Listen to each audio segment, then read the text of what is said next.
All right, so we're going to talk about how I failed at my Airbnb interview and why the failure was actually a blessing in disguise and why it wasn't actually a failure in my humble opinion. Neil, in this episode, this one's going to be easy for him. He can actually interview me here. And I want to share some backstory on this one. So Neil had actually, this was a long time ago, he had asked me because he knew I believe it was the VP of marketing at Airbnb, and they needed an SEO at the time. So I was probably maybe 25 years old or so, 26 years old.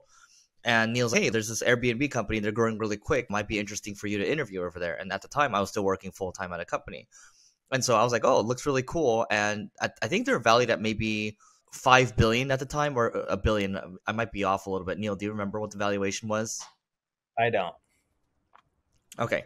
So basically what had happened was I end up talking to the VP of marketing, and the interview goes really well. And so the next step of the interview was I had to talk to someone at Facebook who was their advisor. And lo and behold, it is actually a guy that still works there. His name is Alex Shultz. And I think for all intents and purposes, he's their CMO now. And he interviews me. I get this call from a Palo Alto number in the morning, and he just grills me, right? He's not interested in small talk, not interested.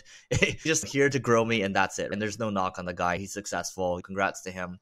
So I'll pause for a second. Neil, do you have any questions before I continue? No, keep going. I never heard this story, so I'm interested myself. Okay, so this might jog your memory, but so he interviews me and he's like, what's the most important thing you would do for the website right now? What's the biggest opportunity? And I was prepared for that question, and I had noticed that there was, at the time, there were certain elements on their website that were uncrawlable, and this was for all their major product pages. I think at the time, Ajax wasn't crawlable, and this is when I was really deep in SEO, and I was like, guys, like, your stuff isn't crawlable. Like, a lot of your content, your blocks of content are basically like going to waste right now.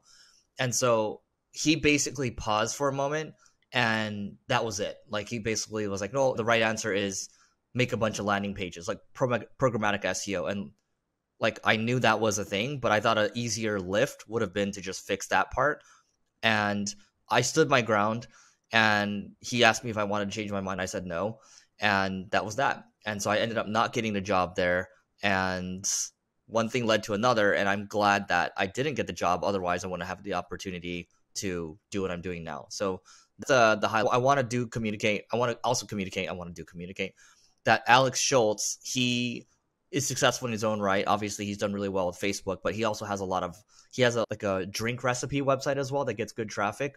But still to this day, 11 years later, 12 years later, I still stand my ground because that was an easier change. So those are a couple lessons. There's also no right or wrong answer, in which an ideal world in SEO, it's, if you fast forward to today, you have to do everything to do well. You can't do, it was quite a bit different years and years ago, let's say 10 plus years ago. But now it's if you're not doing every little thing, you're not going to win. So whether it's creating those landing pages or solving the Ajax issue or fixing duplicate titles or whatever it may be, you have to do everything. And if your whole site isn't buttoned up, you're just not going to do as well these days. And I don't have access to the data I used to, but we used to also be the consultant to Airbnb and do their SEO back then as well.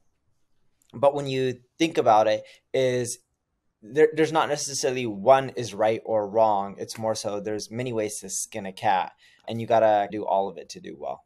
Yeah. So I think also, like, I appreciate and respect where he's coming from, Alex, with that interview question. So he really targeted in on one.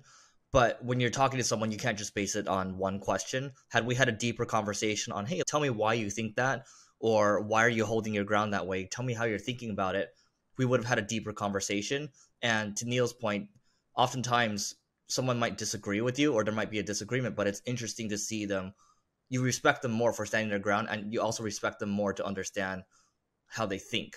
And that's ultimately what's important for a company. You want to have a diverse group of thinkers, a diverse group of critical thinkers, and that's what it is. So ultimately, I think it was a blessing in disguise. I wouldn't have moved on to the opportunities that I got to move on to.